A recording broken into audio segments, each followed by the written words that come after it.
धैर्यशील मोहिते पाटलांनी भाजपला रामराम केलाय। भाजपच्या पक्ष सदस्यत्वाचा त्यांनी राजीनामा दिलाय। माढामधून शरद पवार पक्षाकडनं ते लोकसभा लढणार आहेत। भाजपला सोडचिठ्ठी दिल्यानंतर मोहिते पाटलांनी शरद पवारांची भेट घेतली। 14 एप्रिलला ते पक्ष प्रवेशही करणार आहेत। त्यानंतर 16 एप्रिलला माढातून उमेदवारी अर्ज दाखल करतील। माढामधून धैर्यशील मोहिते पाटील लढल्यास त्यांच्यासमोर भाजपचे रणजित सिंह निंबाळकरांचा आव्हान असणार आहे। 16 तारखेला असेच एक सरकारी आमच्या पक्षामध्ये येत आहे, ज्यांचं नाव धैर्यशील मोहिते।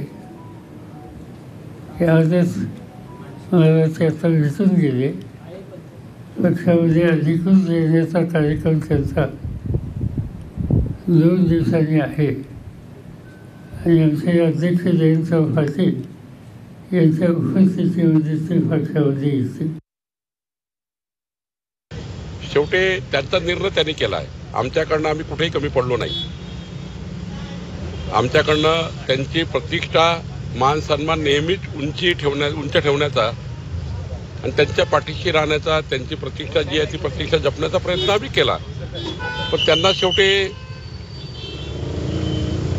मोदींच्या निवडणुकीमध्ये त्यांनी असं राजीनामा देणे वगैरे योग्य नव्हतं, पण त्यांनी निर्णय घेतला आहे। शेवटी जनता जी आहे ती मोदींच्या पाठीशी उभी आहे।